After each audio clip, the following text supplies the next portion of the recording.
Welcome on behalf of Brookings and the Center for Middle East Policy.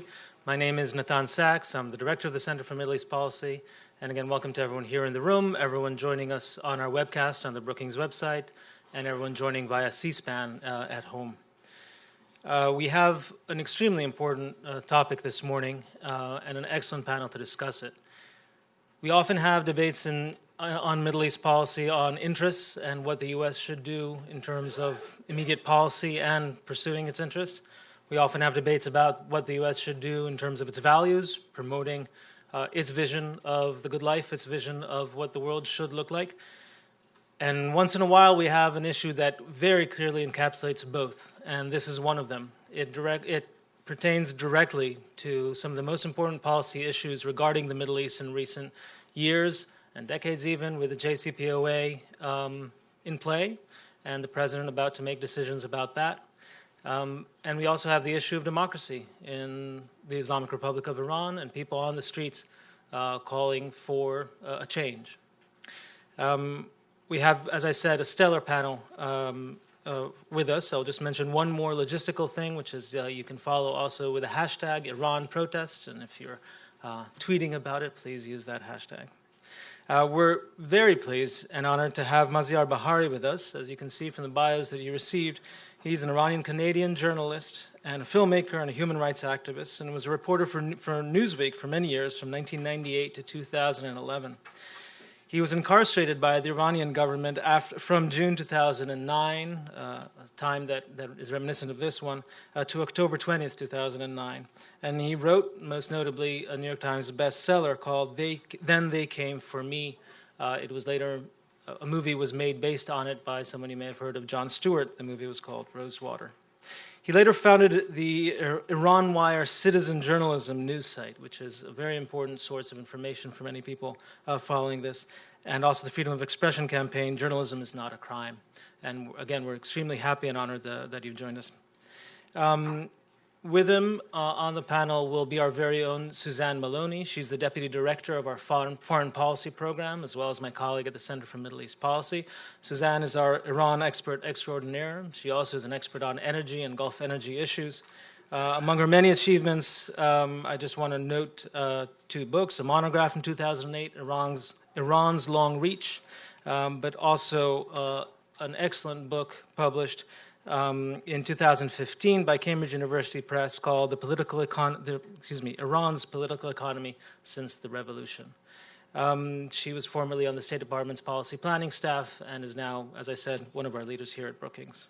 And moderating, we have one of the very best we could hope for here in Washington, Susan Glasser. She's Politico's chief international affairs columnist and host of its new weekly podcast, The Global Politico, which is very well worth a listen. Her list of accomplishments is very long. She was the founding editor of Politico. She was also the editor-in-chief of Foreign Policy.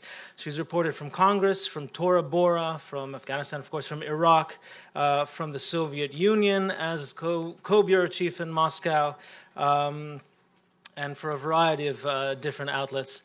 And we're extremely happy that you joined us, Susan. Thanks. So thank you all. Please join me in welcoming our three panelists to the stage.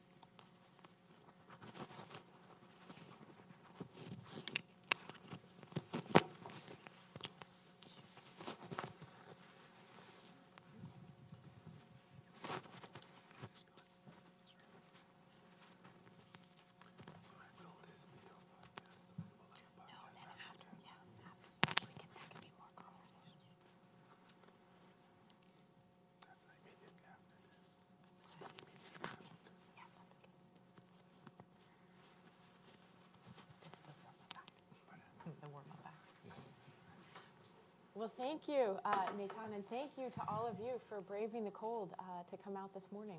We're very grateful, and I can't think of a more timely event to get us started in 2018. I don't know about you guys, but I'm a little bit exhausted by 2018 already. Certainly it's a good reminder, the outbreak of these protests in Iran and the question already of what to make of them. I can't think of a better panel to figure that out.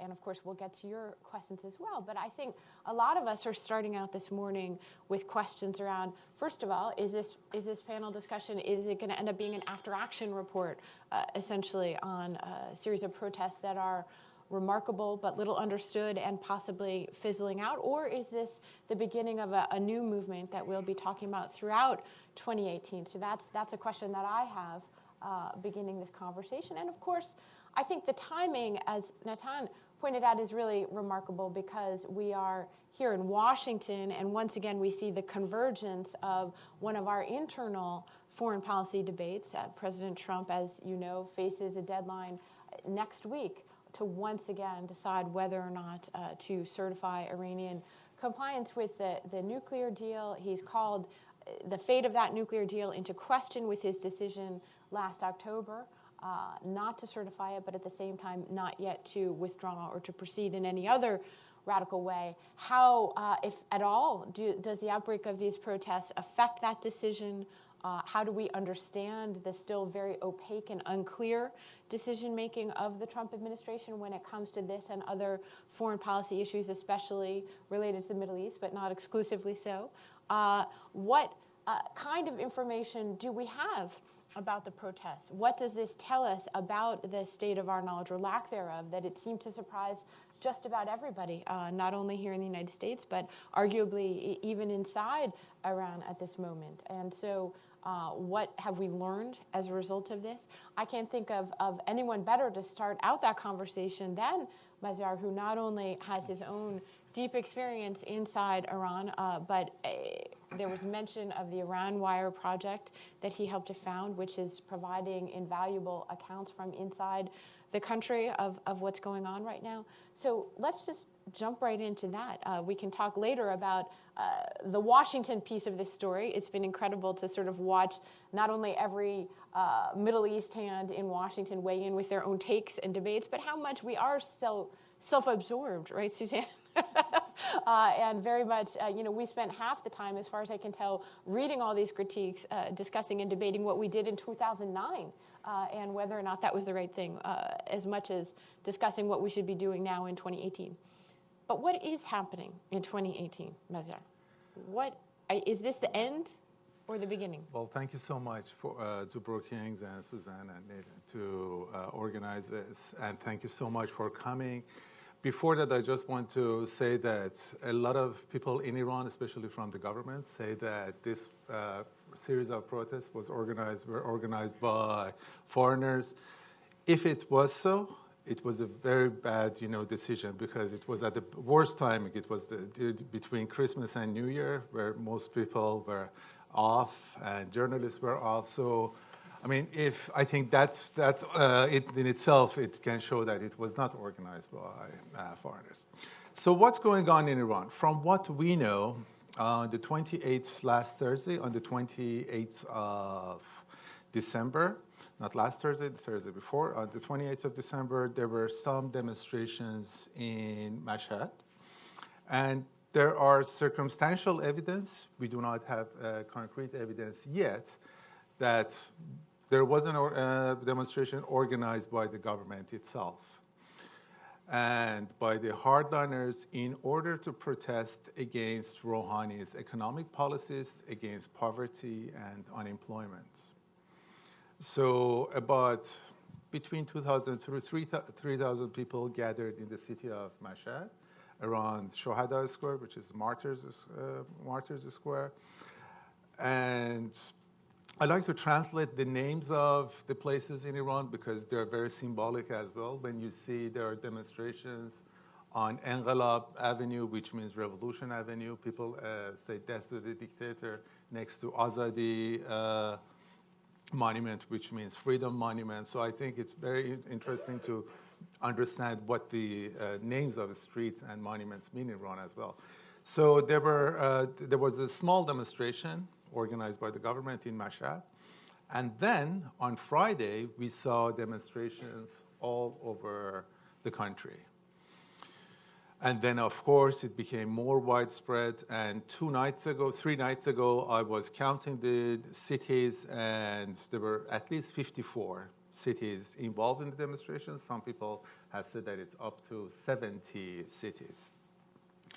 So the demonstrations, we do not know exactly, and I think anyone who can tell you, who is telling you they know exactly who is demonstrating is lying, because no one knows who are exactly the people who are in demonstrations.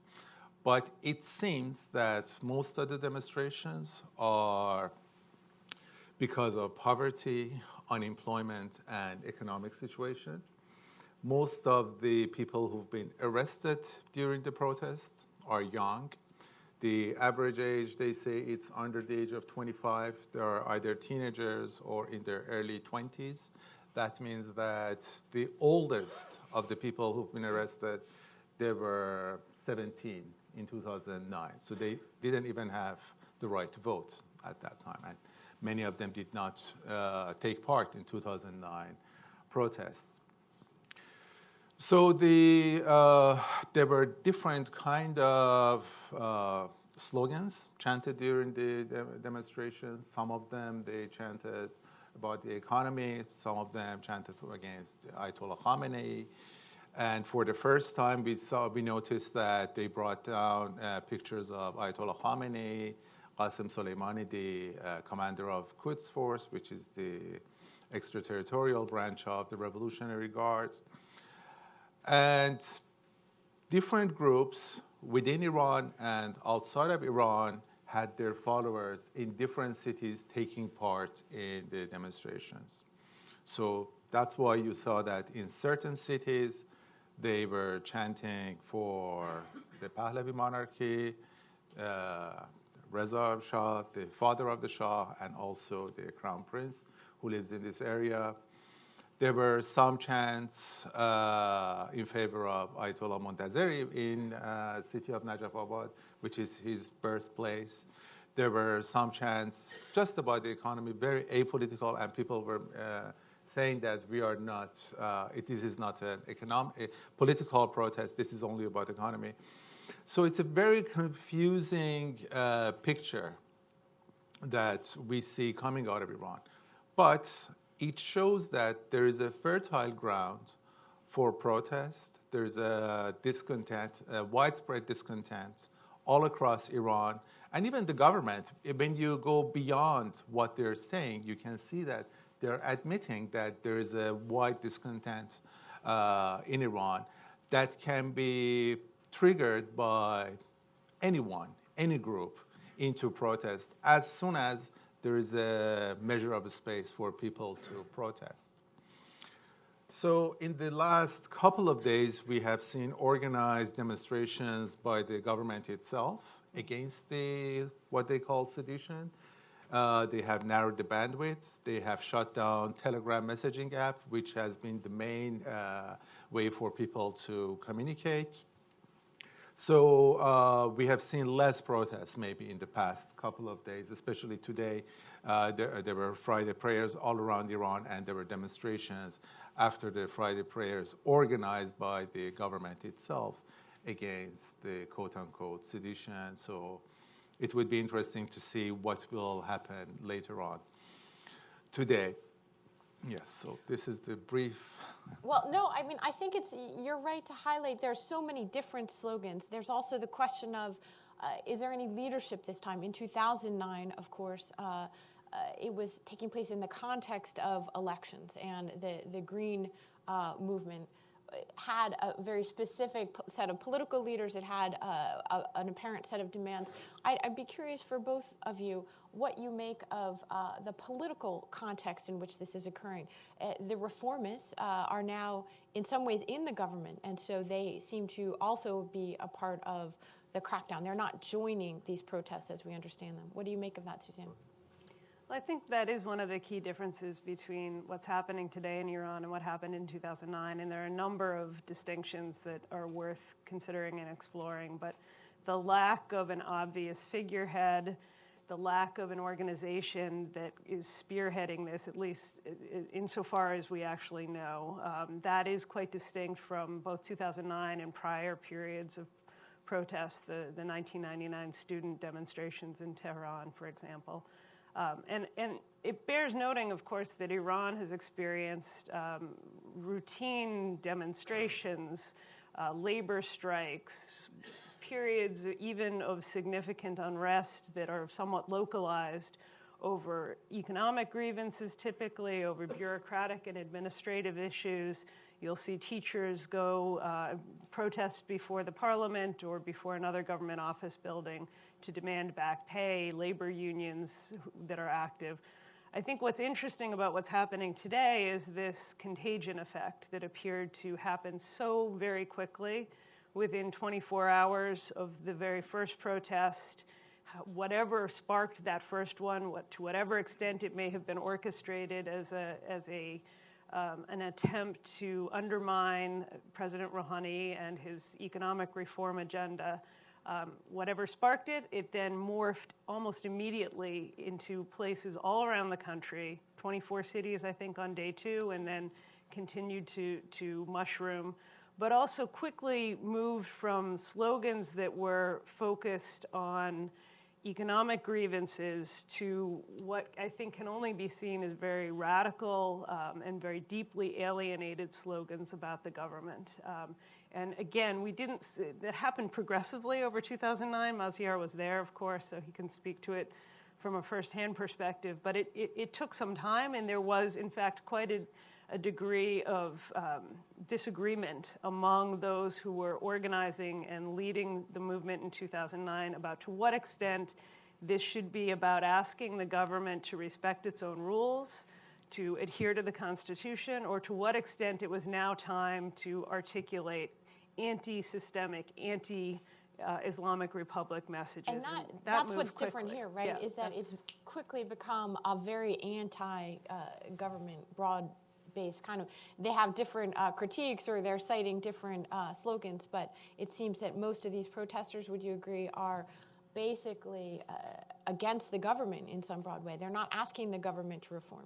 No, they're against the government as a whole. They're against the Islamic Republic of Iran. They're against the corruption in the past 4 decades. They're against the cronyism that's been going on in the past 4 decades. And they do not distinguish between the reformists and conservatives. They look at them as part of the system. In 2009, the demonstrations started with a clear objective to recount the votes.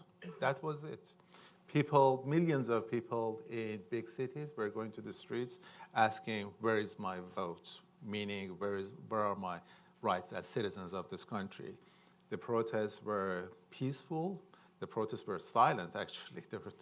The silence was deafening for the government. And there were clear leaders. There were basically 3 figureheads. We had Mir Hossein Mousavi, his wife, Zahra Rahnavard, and Karoubi as the 3 figureheads for not that much of a leader, but figureheads for this protest.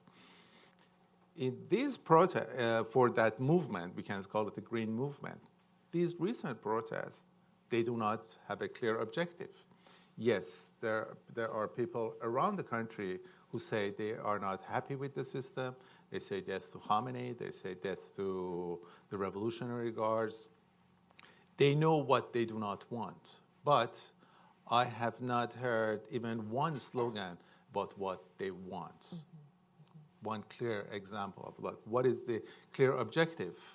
And that shows the confusion that the Iranian people have as well, because when you talk to many Iranians, in especially major cities among middle classes, they cannot really identify with many of the protesters because they say, we do not know what they want.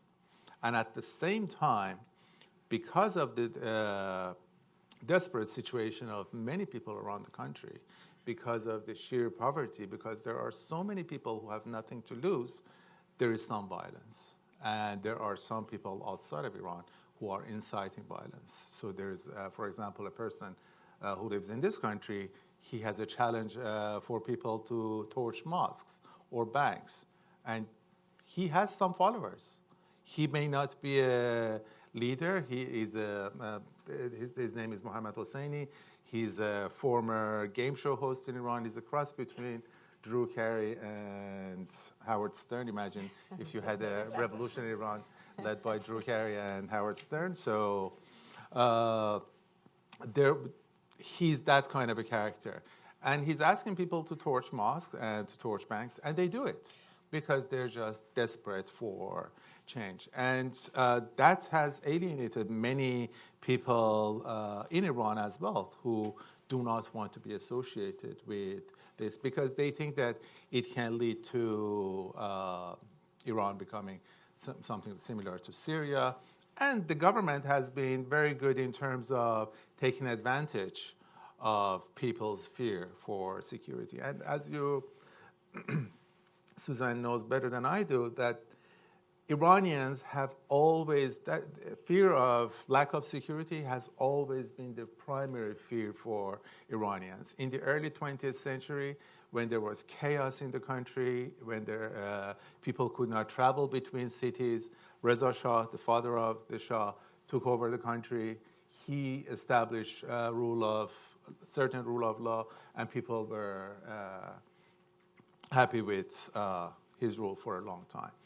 Then, during the 1953, there was chaos on the streets. Mossadegh seemed to be out of control. People, when there was that coup, people did not come to the streets and support him. And at the moment, the government knows that people really fear insecurity in the country, and they are taking advantage of scenes of violence, torching the banks, torching the mosques, violent slogans in order to portray these demonstrators as, the government calls them, 40,000 hooligans who are being manipulated by outside forces. Well, that's a very resonant rhetoric, but let's talk a little bit more while we're on the sort of causes and who are these people.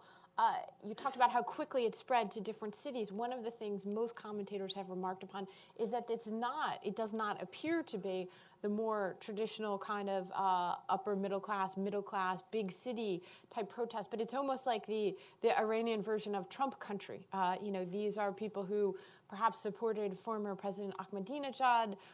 They are more the kind of working class, lower middle class, smaller cities around the country. There have even been protests in some of the heavily religious cities, such as Qom. What do you make of the different geographic map of this kind of protest? Well, it's absolutely one of the most interesting features of what's happening. The fact that so many people who know Iran didn't really know anyone who was part of these protests. It's worth noting, as Maziar said, the numbers are different this time around from 2009. When the government talks about 40,000 hooligans, that's their upper estimate of how many people have been participating in these protests. Even if it's off by a factor of 10, it's still significantly smaller than what happened in 2009. But I think it's that question of deep alienation among the people who were expected to be the base in terms of the legitimacy of the Islamic Republic, which came to power and has consistently sought to enhance its legitimacy with its own people by talking about social justice, by talking about sort of the disenfranchised, the dispossessed. This was a major theme of the revolution. It's been a major aspect of economic policy throughout the post-revolutionary period. And if they've lost that constituency, if that constituency feels not just angry at one leader or one faction or one policy, but if they've lost that constituency in a sense that those people are prepared to engage in violence and prepared to repudiate everything about the Islamic Republic, then it's got to be deeply unnerving. And as Maziar said, this question of even if the protests die down, and I think we still have some question as to whether that is in fact happening, what is going to be the next spark? How can it be anticipated? How can the security forces and the government try to forestall it? We've seen them rounding up student leaders who don't appear to have been directly involved in what has happened over the past week, but I think what they're trying to do is inoculate society as much as possible and prevent anything from sparking again. Well, so Maziar, that brings us back to this question of the crackdown and the playbook. And you can speak to that both with your own personal experience from 2009, as well as what we're reading and observing from the reports out of Iran today. tell us a little bit about your own experience in 2009. And, I was struck in going back and looking at your remarkable memoir, which I recommend to everybody here, Then They Came For Me. There was almost a prepared quality to when they came to arrest you. It appeared that they had almost instantly, from the beginning of the Green Movement protests, worked to construct a narrative for how they would communicate about what these protests meant, and that it was an outside agitator, and that you had been, in effect, designated to play a role in the regime's explanation for what had occurred. Yeah. So I think what happened in 2009 was directly related to what happened in 1997, when Mohammad Khatami, a pro-reform candidate, became president. That took conservatives by surprise, that when people saw any possibility of a peaceful change and a different candidate from the chosen candidate of Ayatollah Khamenei, the supreme leader, and the clique around him, they voted for him, and they voted for him 4 years later, and he became president. So during the first 4 years of Khatami and the second 4 years of Khatami, the conservatives, they tried to gather information about the reformists. They tried to look at the paradigms outside of Iran, especially in former Soviet Union, how the regimes in those countries crumbled, and they wanted to prevent such a thing to happen again. That's why we saw the mass murder of, mass killings of intellectuals, because according to some people who were interrogated at that time, that those intellectuals were the leaders of the movements in Eastern Europe, like Václav Havel, and they wanted to get rid of future Václav Havels. So the Revolutionary Guards, between 1997 and 2005, they prepared themselves for another wave of reformist movement. And at the same time, the reformists, they proved to be very ineffective, to the point of irrelevance, in a sense. And people became really disappointed in reforms. That's why many people who voted for Khatami in 1997 and wanted change, they voted for Ahmadinejad in 2005. Then 4 years later, we had the Green Movement, and the Revolutionary Guards again had a scenario for the inevitable protest that would happen after rigging the votes. And as you said, their scenario at that time was that these protesters are led by certain people within the reform movement who are being directed by foreigners. So when I was arrested, for example, maybe 90% of my interrogation was not about what I did. Mm-hmm. It was about what they wanted me to confess, that I had put Rafsanjani or Montazeri or so-and-so in touch with foreign embassies. They were asking me to give the details of how did I put Rafsanjani's son with the British embassy, something that I had never even met Rafsanjani's son. So they were saying that other people are confessing. Why didn't you confess? And so that's, I didn't confess, so I was saved because of that. But this time around, I think the Revolutionary Guards, the people who are in charge of Imam Khomeini Charity Foundation, who are supporting 10 million families across the country, many imams of Friday prayers who pride themselves in being in touch with the poor, mm-hmm. Many conservative leaders, many conservative religious leaders around the country, they were surprised by these demonstrations. And as a result, we saw that the Revolutionary Guards came up with the same theory that they had in 2009 about 2-3 nights ago. And they repeated that on Iranian television. And also, going back to what Suzanne said about arresting students, they are using this opportunity in order to settle scores. The Revolutionary Guards commander implicitly said that Ahmadinejad was involved in the sedition, the new sedition. He didn't mention Ahmadinejad by name. He said a high-ranking former official, whose name is Mahmoud.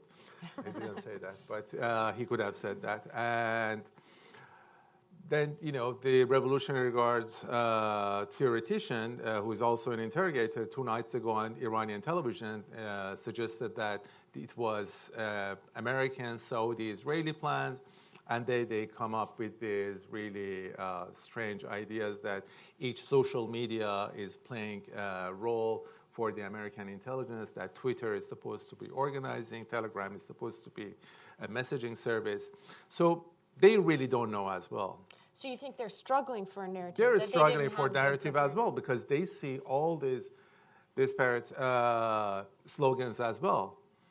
And they're surprised that how can some of these 40,000 hooligans after 40 years, almost 40 years after the Iranian 1979 revolution, chant for the Shah, in support of the Shah. And when you look at them, I haven't had a chance to ask the Revolutionary Guards that why do we have 40,000 hooligans in the country? And who are these hooligans? Yes, let's accept that there are 40,000 hooligans. How come we have not been able to rehabilitate 40,000 hooligans who are willing to risk their lives to be killed?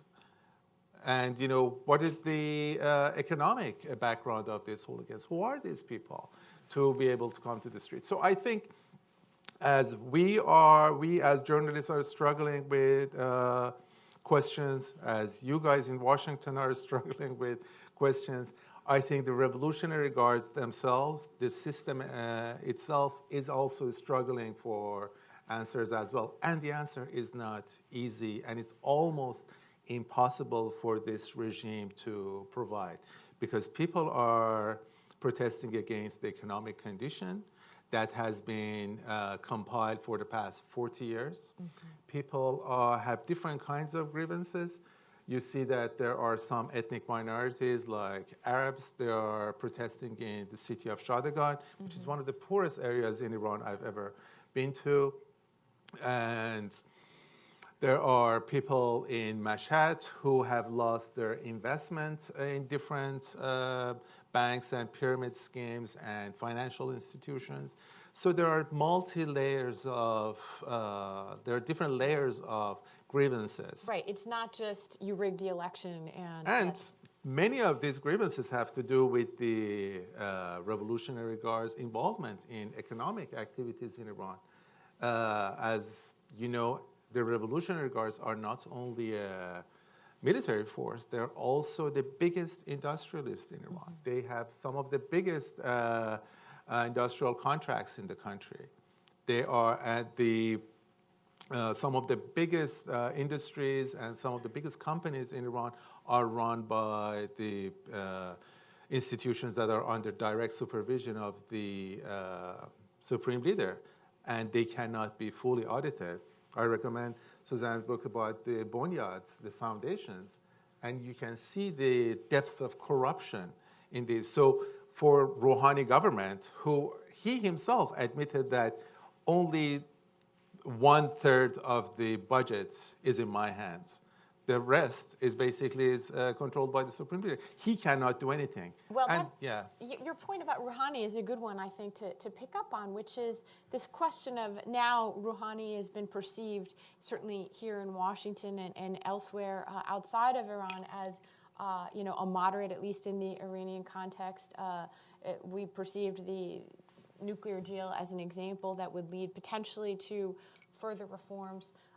One question I have for both of you is, to what extent are we seeing Rouhani and those around him come up to the limits of what incremental within the system reform is possible? You mentioned the Soviet Union and the regime's studying of the collapse of the Soviet Union as something to be avoided. I was thinking this morning, actually, of a classic late Soviet poem by Yevtushenko, Fatal Half Measures, right? Is that what we're looking at with Rouhani, that basically he himself has sort of unleashed this because he's not able really to deliver fully for people.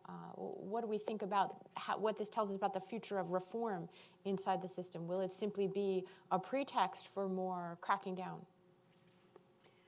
I would say my theory is that it is very similar to what you just suggested, that Rouhani was the last best attempt to try to moderate the Islamic Republic, and this has been a sort of ongoing effort really since the birth of the post-revolutionary state, when even baked into the construct of the state, there were more moderate and representative institutions and more theological and authoritarian institutions, and there's always been this tension, and each go around with attempts to create a more moderate path and a more moderate outcome for the Islamic Republic has ended with the triumph and the further domination of the authoritarian forces. So the demise of the provisional government after the seizure of the U.S. Embassy in 1979, the attempts by President Rafsanjani at the end of the war with Iraq to do much as Rouhani has done to try to reform the economy and bring Iran further back into the world, also ended badly. The reformist movement, which was, I think, in many ways the most ambitious and most optimistic element of the reform attempts we've seen within Iran, during the presidency of Mohammad Khatami, sought to engage in a dialogue of civilizations, sought to emphasize the precepts in the Iranian constitution that in fact do call for rule of law and representative government. At every point they found themselves outwitted, outflanked by the capacity of hardliners to control the coercive instruments of the state, to use any means necessary to sideline those who are seeking reform. And what we've seen is this sort of successive series of failures. I was, in 2013, optimistic about Rouhani. I thought, in fact, that this might be a path forward to focus once again on economic reform with at least some social liberalization, to engage with the world in a way that could bring Iran's rehabilitation, at least partially. And he succeeded in the sense that he was able to bring about the nuclear deal, and that was no small accomplishment from the Iranian side. But ultimately, he's run up against the limits of what's possible within the Islamic Republic, because the economic reform package that he's been trying to enact and that is really necessary if Iran is in fact going to create jobs and address the inequality and the poverty that has become such an obvious issue over the course of the past week, those are really politically difficult reforms. They're structural reforms, they're long-term changes that need to be made. At the same time, he has been limited in his ability to attract foreign investment at levels sufficient to overcome the problematic business environment, simply because the nuclear deal was a transaction. It wasn't a transformation. It wasn't a wholesale change in Iran's relationship with the world. And it didn't bring about an end to all the restrictions on the Iranian economy. It was sold that way to Iranians, and I think one of the questions that we will all be watching and thinking about is to what extent were the sort of expectations raised around the nuclear deal part of the mix that has created this very radical element that is deeply alienated from the Islamic system as a whole. But my guess is Rouhani's challenges, even if the protests die down, even if the security forces manage to get control, Rouhani's challenges now are greater than ever. There's going to be greater political division, making his economic reforms more difficult. And the political risk factor and, of course, U.S. policy will loom very large for international investors now in a way that it might not have even a month ago. Right. So you brought up this sort of the Washington part of this narrative. First of all, how have we affected or not affected things so far? You mentioned that already the government has decided to create as part of its narrative that this is imposed by the West, imposed by the United States. It's another CIA plot against the country. When in doubt, that's usually a pretty good course for any threatened government in the region. But, President Trump made a very decisive move on Twitter to jump into the fray here. And we've been having here in Washington a debate about President Obama's decision back in 2009 not to do that. You said in your own Twitter stream, Suzanne, that you had a vigorous debate, even inside your own family, about whether it was right to intervene publicly in this or not. President Trump just did a very Trumpian thing, it seems to me, and jumped right in with his tweets. Did that affect the situation, do you think? Did he handle it correctly? I think he handled it correctly, and I know a lot of people don't like Trump in this city and in this country, but to the protesters in Iran, in 2009 or in 2017 and 18, the sexual harassment, the Russian investigation, the healthcare reform, none of those really mattered. They want to hear from the President of the United States. And it was really disappointing for people not to hear from President Obama in 2009. And I know that he had his reasons. He didn't want to taint the reputation of those leaders such as Mousavi or the demonstrators. But I think that's wrong, because whether Obama is quiet or the President of the United States quiet or vocal, they're going to blame America for everything in Iran. I mean, that's the easiest, most expedient thing to do for the government. But I think in this case, Trump was correct in tweeting. And I liked what Roger Cohen of New York Times said, that, he retweeted Trump's tweet for the first time, and he never thought that he would do that. And I think that was a correct decision for President Trump to do that. And I think by the end of the month, when there's opportunity to renew some of the waivers or not to renew them, that would be another good opportunity for President Trump to act as well. I tweeted this morning, because I've been asked this question several times in the past few days, that what should America do? I think there are three things that the United States government should do, which can be quite effective. One is to lift the travel ban for Iranians, because that has created anger and disappointment in the American government by the majority of Iranians. And it's really unnecessary, and it's wrong to have that travel ban on Iranians. The other thing is not to lift the sanctions, not to renew the waiver of sanctions on IRIB, which is Iranian Television and Iranian Broadcasting Corporation. IRIB, as an organization that's been under the direct control of the supreme leader, has been one of the main instruments of suppression in Iran. It's not a broadcasting corporation. Even many Iranians don't watch IRIB anymore. And I think it's very important to be able to impose sanctions on them. And also, I think it's very important for the United States to condemn violence on both sides. It's wrong for the Iranian government to suppress peaceful protesters who are just asking for food and for a better economy. And even if they are chanting against the government, if they are peaceful, they should not be suppressed. They should be listened to. And at the same time, it's wrong for anyone to incite violence. It's wrong for anyone to ask people to go out and torch banks and mosques and destroy buildings. And I think the violence should be condemned by the United States and international community. So, Suzanne, first of all, what do you think will happen here in the Washington part of this policy debate as President Trump faces this next round of decision on the Iran nuclear deal? They've already this week imposed a new set of sanctions that relate to companies and entities involved in the development of ballistic missiles.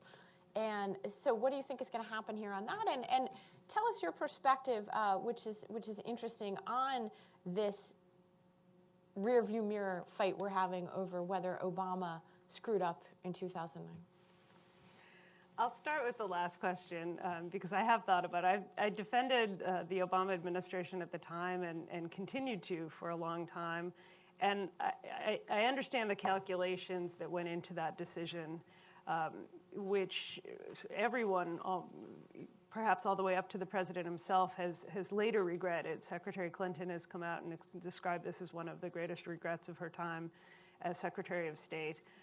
But I think it was a reasonable calculation at the time based on both the sense that an American embrace of what was at that moment the first serious, legitimate opposition uprising that we had ever encountered in Iran since the earliest years of the revolution, that anything that we did that could hurt it needed to be avoided. And so the do no harm principle perhaps applied at that time. The Obama administration also was clearly focused on the nuclear issue, which was a crisis, a bipartisan crisis here. It wasn't a sort of a strange fixation, and felt that weighing in was going to, in some way, complicate the prospects for finding a diplomatic resolution to that crisis, and that in effect, was a higher priority in the sense of serving the interests of the Iranian people and the people of the region, as well as U.S. interests. So I understand what motivated it. I think it made sense in the context. I don't think that it's defensible in retrospect because it didn't succeed. It didn't protect the protesters or the leadership from the taint and allegations that they were somehow in the Americans' pocket. It didn't really advance the opportunities for protests because America was somehow on the sidelines.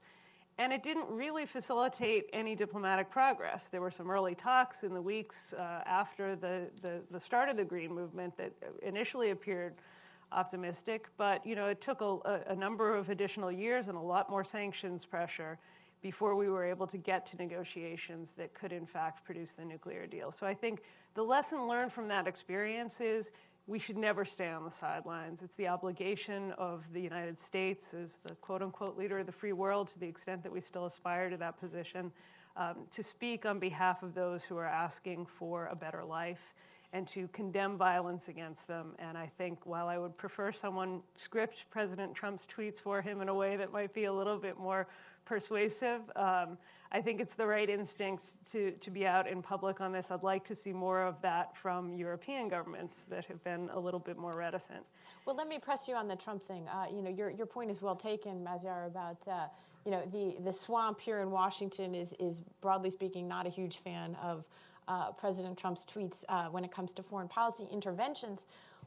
Do you really think that it accomplished anything constructive, Suzanne? You made sort of an allusion to this, but clearly the Trump administration, not just the president himself, has de-emphasized democracy and the promotion of democracy around the world, as well as human rights. It's not been a feature of this administration's foreign policy.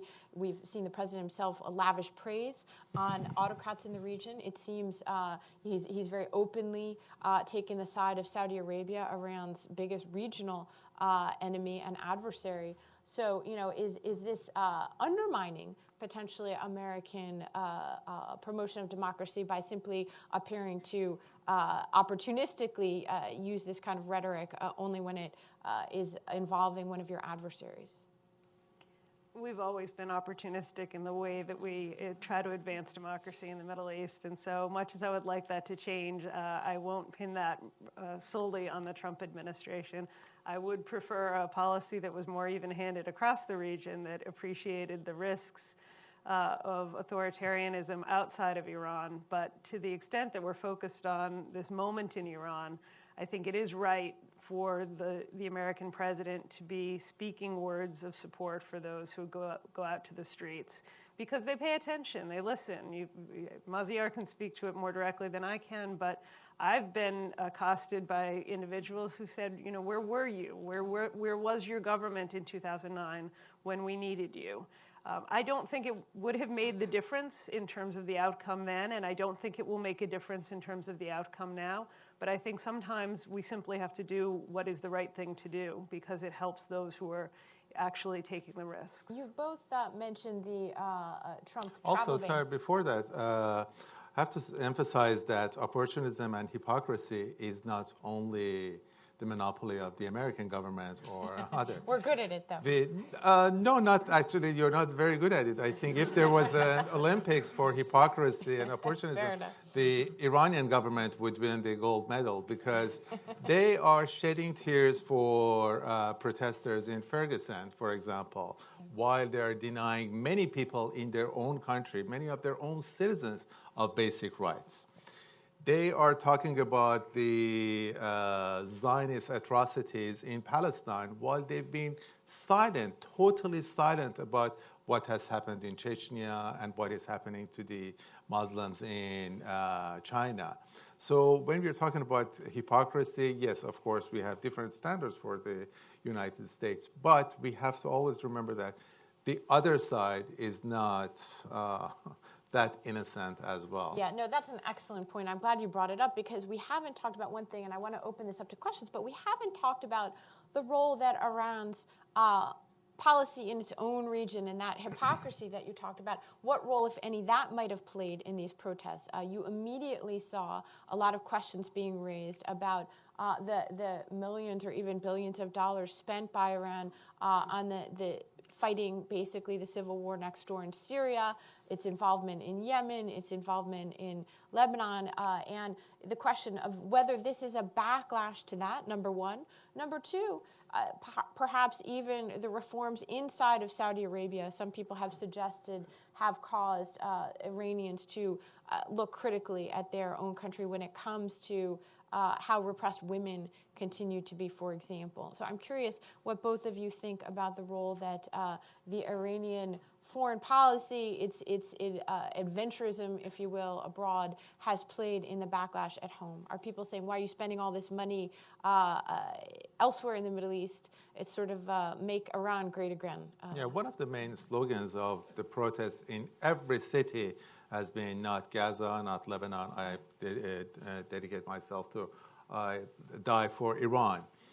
But we have to also remember that what is Iran doing now is very similar to the Shah's policy before the revolution, which was very similar to the Israeli foreign policy, which was promoted by Ben-Gurion, that you have to support and have good relations with periphery states in order to keep the enemy away from your borders, and you have to have alliances with periphery states, and that's why Israel had good relations with Ethiopia, with Iran, and other countries in order to contain their surrounding areas. So Iran has been somehow following that idea, and also Iran intervened in other countries' affairs before the revolution as well. But the problem is the fact that the way that they are doing that, the bragging about these interventions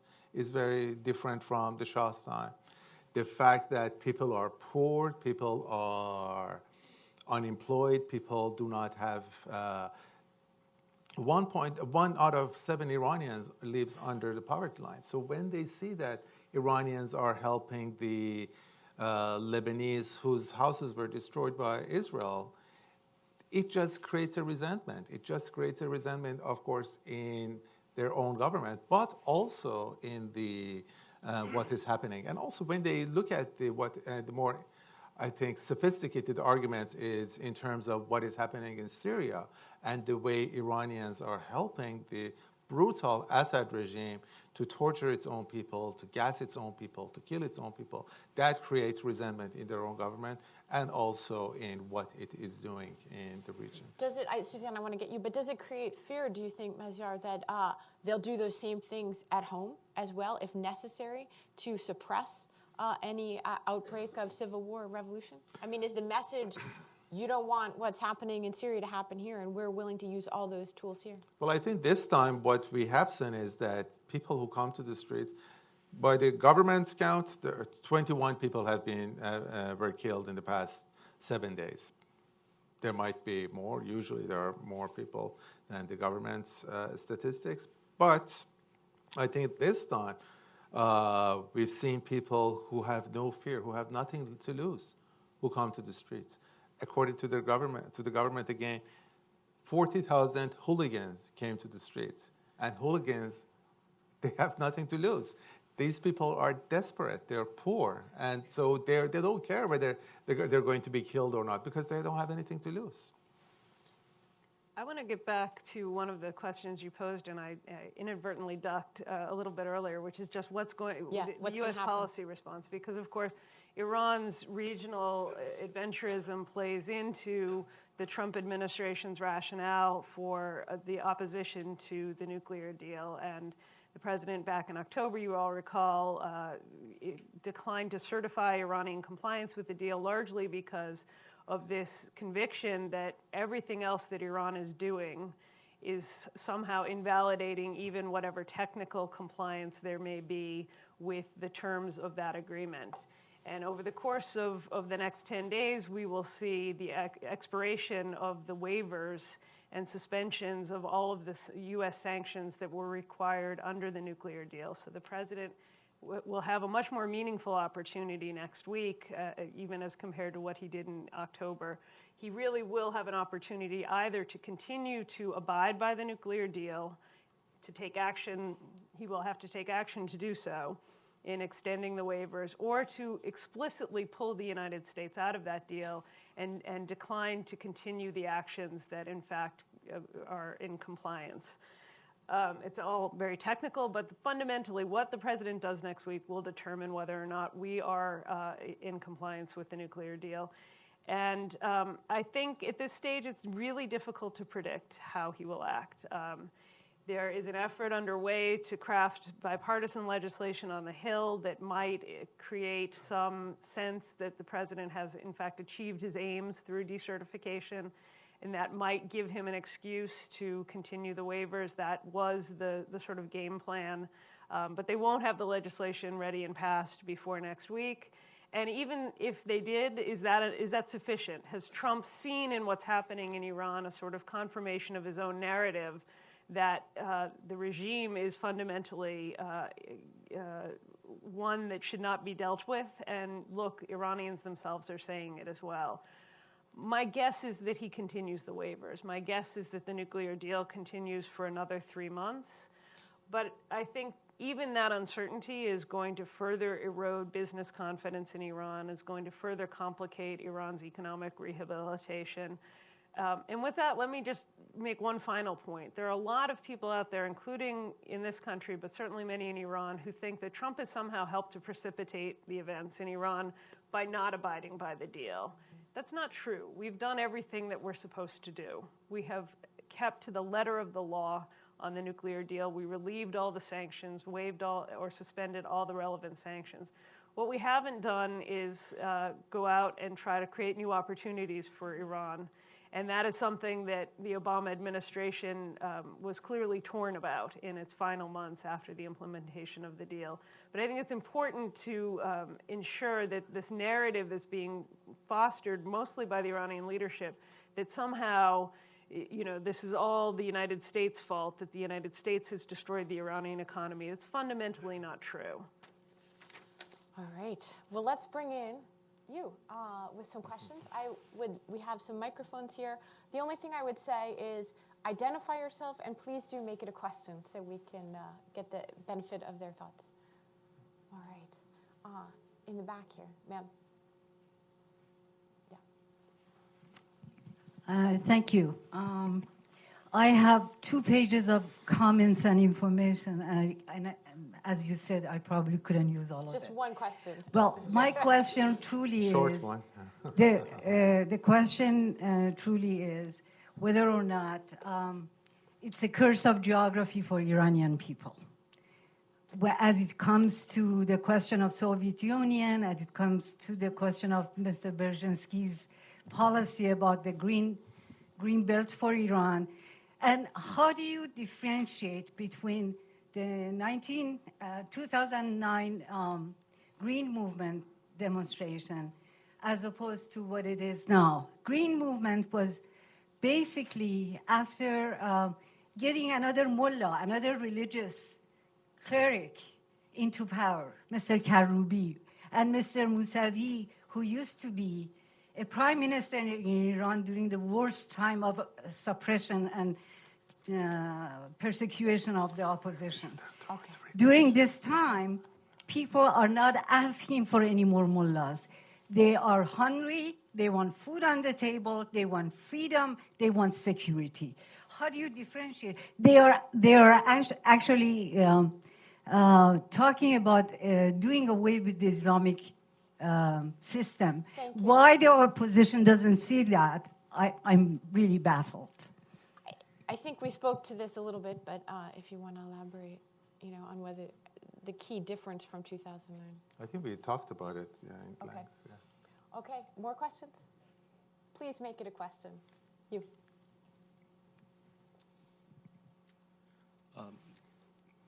Is it on? Okay. So there's so much information through... Can you identify yourself as well? I'm sorry. I'm Gavin. Gavin Hawkins. There's so much information through the media around the Middle East in the last decade or so that I've been conscious of politics. But it seems that there's so much information that people form an opinion before they form any real historical understanding or context around an issue. Average individuals, that is. So if you were to explain the Middle East and Iran to a child or someone who didn't really have an opinion on the subject, how would you give the most basic understanding to someone who really didn't understand any of the topics at all? How would you describe brain surgery to a 4-year-old, 5-year-old? It's very difficult. It's a very complicated question, actually. But I'm joking, but I think it's a complicated question. And 4-year-old children and people who think as simple as children should not be in charge of making policies for the Middle East. And we need more sophistication and understanding of the complicated history and complication of different people involved and different interests, and the curse of geography, as that lady said. All that have to be understood by someone in order to make the right decision. Unfortunately, especially in the past few days, we've seen many people who have very simple answers who maybe a child can understand, but those answers are usually wrong because they're simple. And I think simplicity and simplifying things really here is not the answer. Natan, you wanted to ask a question. You mentioned earlier the Soviet Union, and in many of the cases of democratization, including the Soviet Union, we saw elite fractures that precipitated the fall. And so I wonder if you could talk a little bit about the potential for elite fractures. Khamenei is not young. Is there much of a difference between what we now call the reform flank and the more radical flank? What's the chance that these kinds of demonstrations would later feed into true fracture of the Iranian, the Islamic Republic? That's a really interesting question, although I think here the analogy might diverge a little bit in the sense that one of the defining characteristics of the political establishment of post-revolutionary Iran is that it is fractured. And so further schism certainly can happen, and we saw this after 2009, a really important schism that for a time appeared to be putting into question the legitimacy and continuing functionality of the Iranian government. They managed to come back together after 2009. There was even, I think, to some extent, something of a coalescence around President Rouhani. He was elected not just because he was a good campaigner, not just because he managed to, as a longtime relative conservative, co-opt reformist slogans and appeal to people who had been disaffected in 2009, but he also benefited from some kind of elite maneuvering in which Mohammad Khatami, who was at that point almost a persona non grata for his role in 2009, leader and spirit and kind of figurehead for the reform movement, came together with a number of more centrist conservatives to kind of manage the machinations around the election in a way that would benefit Rouhani. And so it was actually some consolidation within the establishment that led to the Rouhani victory. And that came only 4 years after the most serious uprising and the most serious splintering that we'd seen in many years. So there is, I think these developments call into question how the elite relate to one another. As Maziar said, the fact that you have reformists who are, if anything, as alienated and as dumbfounded by what's happening on the streets as the hardliners. They're not rushing to the barricades. They're not endorsing what's happening, in part because some of the slogans are explicitly targeting them, saying, we don't want any of you. Throw all the bums out, as another scholar said in an interview this week. So, we'll have some impact, but I'm not sure fracturing of the elite is going to be the fatal flaw for the Islamic Republic, because it's been part of the context ever since the beginning. I think in terms of the comparing Iran and the Soviet Union, one of the clearest similarities that I see is the allocation of the state's resources to security and military. And that is what led to the demise of the Soviet Union, because every resource in the country was allocated to security, to intelligence. And after this series of protests, I think that will happen in Iran as well, that there will be more intelligence officers trained, there will be more presence of the police and the guards and the Basij in the different cities, especially cities where we saw the protests. Already we see more security forces in cities like Kermanshah, Isfahan, and also the smaller cities around the country.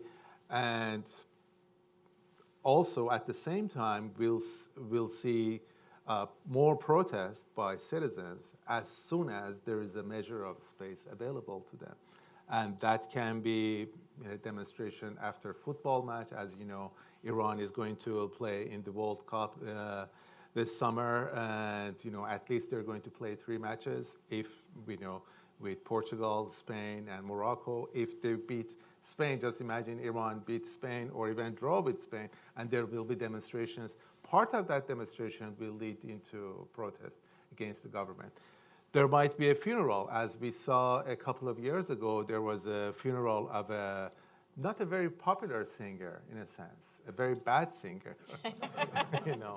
Like imagine if Michael Bolton dies, God forbid, and there will be a demonstration after his funeral. That happened in Iran 2 years ago, and no one knew who Pasha was, and he was not a very good singer. But his death led to funerals and protests. And that has happened. That's actually how Iranian revolution started. Iranian revolution started in 1978, February 1978, or January 1978, when there was a critical article about Khomeini in a newspaper. Some people came to the streets in January 1978, demonstrated. Some of them were killed. There were funerals for those people. Every 40 days, there were demonstrations, and that led to the 1979 revolution. I'm not saying that this will lead to a revolution, but I'm saying that there are similarities between what happened then and now and in Soviet Union. Hi, my name is Adam Early, and I would just ask the panelists to speculate about if and how and to what degree the conservative elements of the Iranian power structure are capable of and inclined to reform just for their own survival. In other words, so Rouhani's tried it, Khatami has tried it, Rafsanjani tried it. These are the elements that block them. Is there a possibility that, in this sort of moment of self-reflection and analysis, they say, look, we've got to loosen up, or we've got to take some measures to prevent this from happening again. And rather than just do it with the iron fist, they find some other more conciliatory or evolutionary way to do it in terms of changing the economy and changing the security structure. I know it's a long shot, but do you think it's possible? Great question. I was talking to an analyst a few months ago, and according to him, who is very close to the reform camp, according to him, the best scenario for Iran would be something, as you suggested, that a group of revolutionary guards, a group of reformists come together and understand that in order for them to survive and in order for the regime to survive to a certain extent, they have to understand that making money is better than to make war and chaos. And then they have to do something against the radical elements within the Revolutionary Guards, against some of the more ideological cohorts of Ayatollah Khamenei. But that will require a certain action, and as an observer, and he as someone who is in Iran and who has very good knowledge of what is going on, he could not see someone like that in existence at the moment. But that can happen. That can, that has happened before in different countries, that some group of officers, some group of Revolutionary Guards, they see that the situation is not tenable. They have to do something radical, and they do it. We'll see. But at the moment, I don't think that people would be happy with reforms. At the moment, I don't think that Rouhani is capable of creating any reforms. And again, going back to history, Rouhani was the first person who called Khomeini Imam Khomeini in September 1978. And, so he's been part of the system since then. And even before that, he was a revolutionary. So it's very difficult to expect him to become all of a sudden Nelson Mandela of Iran, and it's not going to happen. But I think if there is some logic within some groups within the system, they have to understand that the situation is not tenable with Khamenei in charge. And that may happen even after Khamenei's death. That is, possible. I think it's an interesting question, an interesting scenario. I guess my response is it's conceivable, but it would require a transformation in terms of both ideology and in terms of the processes of government and the manner in which the Islamic Republic conducts itself at home and within the region.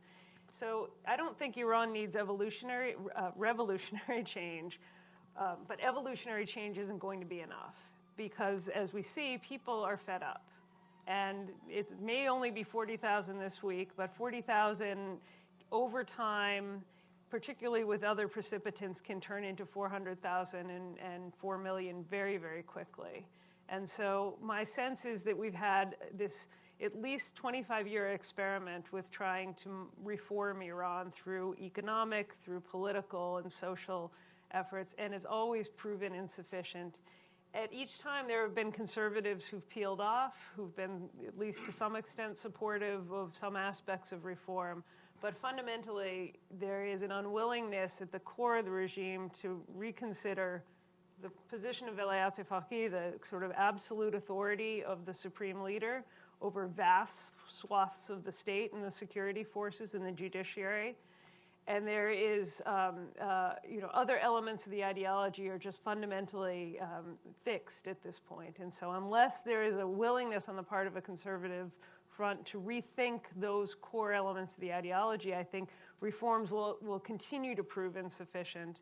The frustration is going to build up, and the question is going to be, can the Islamic Republic survive?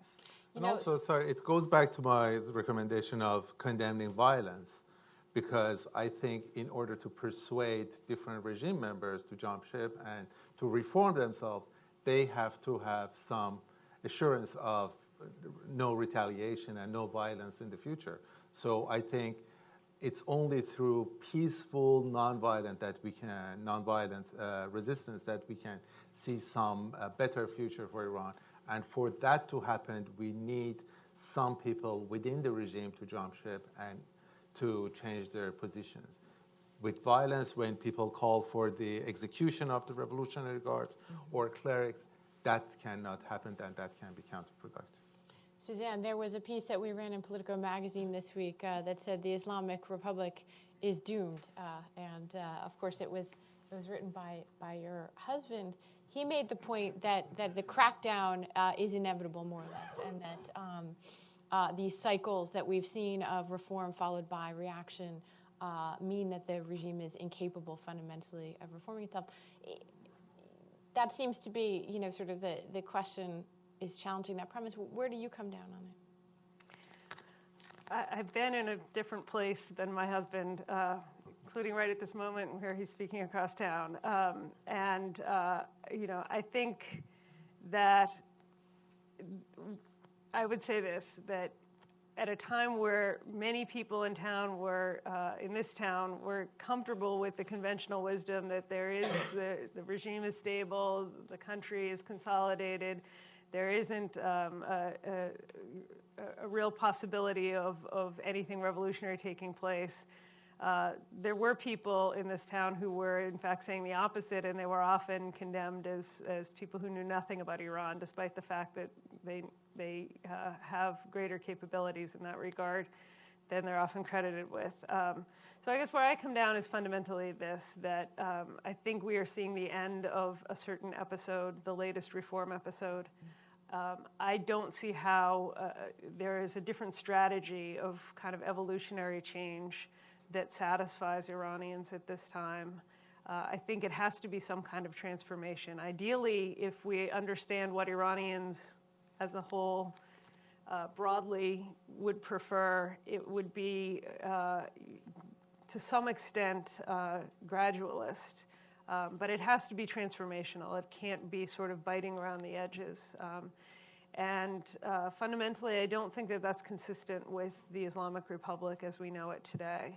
And so you think about Iran. Iran has this incredible young population, but phenomenal resources, people who are well-educated, literate, engaged with the world. This is a powerhouse country in every respect, except for the fact that it's led by a really problematic government. They've had these fundamental debates over the course of now at least 2 decades about the nature of power and about representative government. There's this 100-year history of push for accountable government. So there's a huge amount to be optimistic about with respect to Iran. But it hasn't come to bear, it hasn't borne fruit under the Islamic Republic. The Islamic Republic has, in many ways, I think, sacrificed so much of what could make Iran great again. And so, I don't know that Iran will ever find a Nelson Mandela, but it needs a political leadership that can help lead the country to a better future. All right, I think we have time for probably 1 or 2 more questions.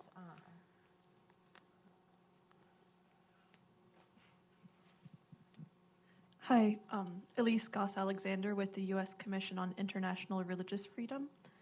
Maziar, you had brought up earlier some of the different layers that have fed into these protests, including some of the ethnic groups in the border provinces, the Arabs, and some of the Kurdish groups have weighed in as well.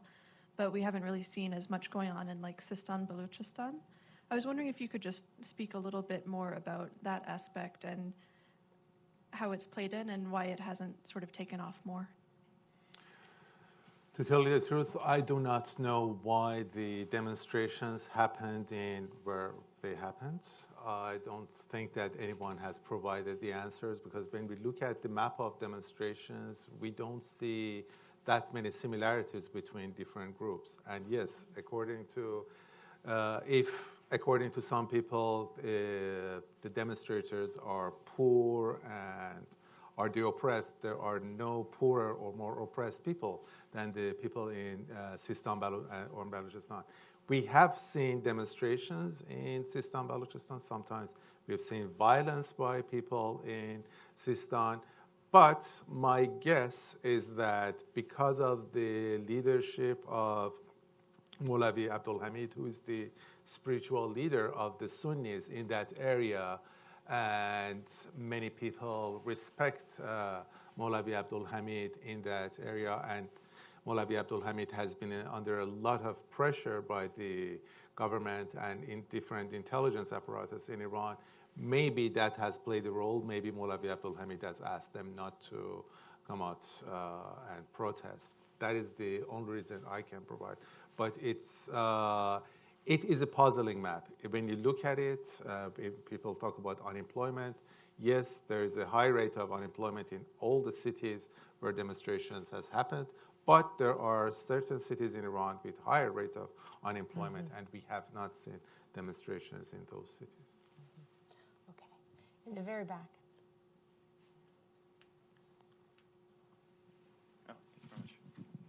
Thank you. My name is Tom Chiniak, and I'm a graduate student at Georgetown University. Earlier, we talked about how the protests had singled out Iranian support for what's happening in Syria, in Yemen, also in Iraq. To what extent do you think these current protests might actually cause the regime to scale back their support? And what might the implications be for their rivalry with Saudi Arabia?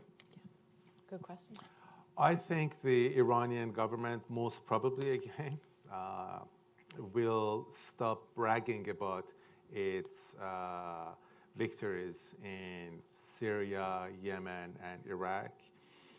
And that is a really, this bragging about their foreign involvement is a relatively new phenomenon. Up to 10 years ago, we did not hear much about the Quds Force. We did not know who is the commander of the Quds Force even, but it was only after their victories in Iraq and their alliances in Iraq that the Iranians started to talk about the extraterritorial involvement, and especially in the past 2 years with the, again, quote-unquote victories that they've had in Syria and sending troops, not only Iranian, but also Afghan and Pakistani Shias to Syria to help the Assad regime, that they've started to brag about this involvement.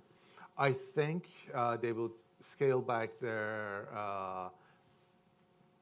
publicity about that, but I don't think that they're going to scale back their real involvement in those countries. So I think we'll see less of Nasrallah and Hezbollah and the shrine defenders, as they call the people who are in Syria, but I don't think that they're going to scale back their real support.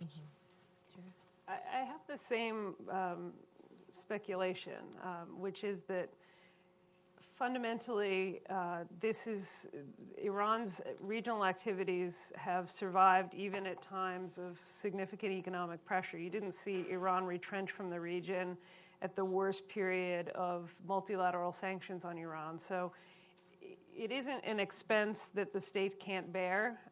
They won't need to in any way shift their posture as a result of a need to move money and devote more resources to domestic priorities in the aftermath of these protests.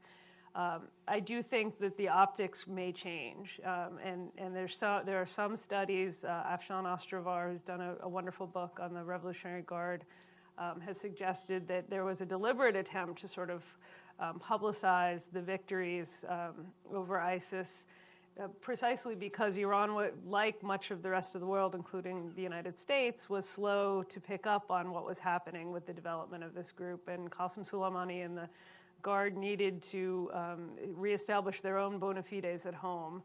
The point is, this is done on the cheap, not just financially, but also in terms of Iranian boots on the ground.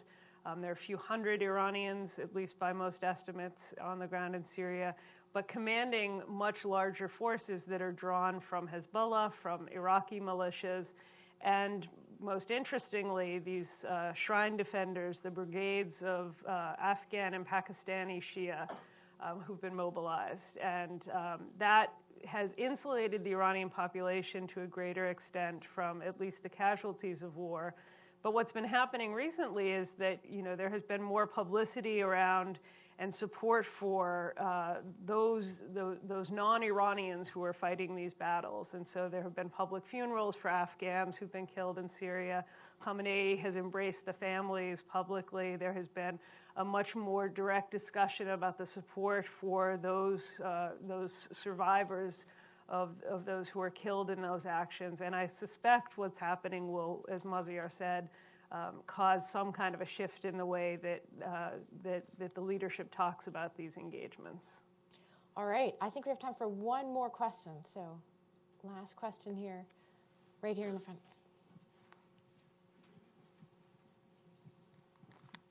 Hi, I'm Marina Fazl, an Afghan-American journalist, freelance.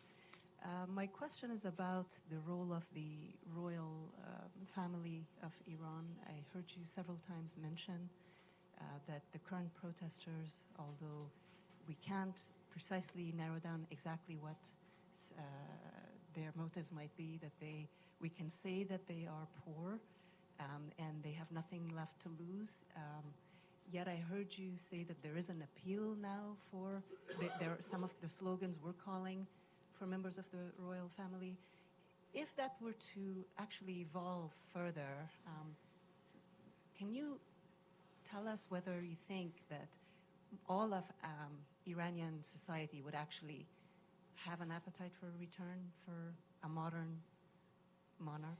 I can easily say that all of Iranian society does not have the appetite for the royal monarchy's return, but there are some people who are nostalgic about the Pahlavi era. There are people who are nostalgic about the image that they have of the Shah's time and the fact that Iranians were respected around the country. And many Iranians were well off. But of course, that image is not accurate because there were many people who were not well off, and there was a lot of suppression and oppression going on. Otherwise, we would not have a revolution in 1979. So I'm sure that either Reza Pahlavi or whoever is part of the Pahlavi dynasty who is around has a role in the future of Iran. Like many other countries, we've seen monarchs going back. But I don't think that the majority of Iranians want to return to pre-1979 revolution time and have a monarchy. At least that's not in the cards now. Suzanne, have you been surprised by this as an element of the slogans in this round? I think it came as a surprise, surely, to me. That being said, you could always find reservoirs of nostalgia, as Maziar said, or just, in particular, Reza Shah, the founder of the Pahlavi dynasty, always seemed to command a great deal of interest and respect among ordinary Iranians, in the sense that he was someone who was seen as the kind of father of the nation, and also someone who managed to assert control at a time of chaos and threat. And to some Iranians, the prospect of a kind of great man who could do the same at a similarly insecure time is appealing. I don't think that translates to any real prospects of any kind of a monarchy, but I do think that it underscores the slogans, the fact that you've heard people chanting monarchist slogans, underscores the sense that there is, at least among these current protests, some agreement about what they don't like, but very little positive agenda or forward agenda that they are aligned around. And that, in many ways, is parallel to what happened in the mobilization that led up to the 1979 revolution. There was a very clear sense of agreement among the revolutionaries about removing the Shah. There was no clear agreement about what would come next. And so if we ever get to a revolutionary period in Iran, we're certainly not there yet. I think building that positive agenda is going to be a crucial factor to ensuring that there's any kind of a better future. Yeah, I think that there is a sentiment among many Iranians to reject everything that this government stands for. That includes the Islamic Republic, so they want to return to the Pahlavi era. They reject Islam itself. Many people, there is a big movement towards Zoroastrianism, which is a pre-Islamic religion in Iran. Many Iranians becoming Zoroastrians, or they just are not religious anymore. And also, I think there is this image, but also I think another group that's involved in these protests is the MEK, the Mujahideen Khalq, that although I think it's a cult and I don't think that they are capable of running anything, including a country, there are some support for them, and that is mainly the responsibility of the Iranian government, because they killed so many of their members in the beginning of the revolution, maybe around 10,000 MEK members were killed, and imagine 10,000 families who have lost someone. And in many cases, they were tortured to death. In many cases, there was no court hearing for these people, and that has created resentment among many Iranians who've lost an MEK member among their family. And the government actually has pointed this out as well, that among the people they have arrested, there are some people whose relatives were executed. So add that to the list of grievances that the Iranians have as well. Well, I have to say, I guess we'll have to reconvene this group a year from now at the beginning of the 40th anniversary of the revolution and see what the year brings for us. But I want to thank both of you for starting us off in 2018 with a uniquely well-timed conversation around some significant events that are happening inside Iran today. And so thank you, Suzanne. Thank you, Mazyar. Thank you to all of you. Thank you very much.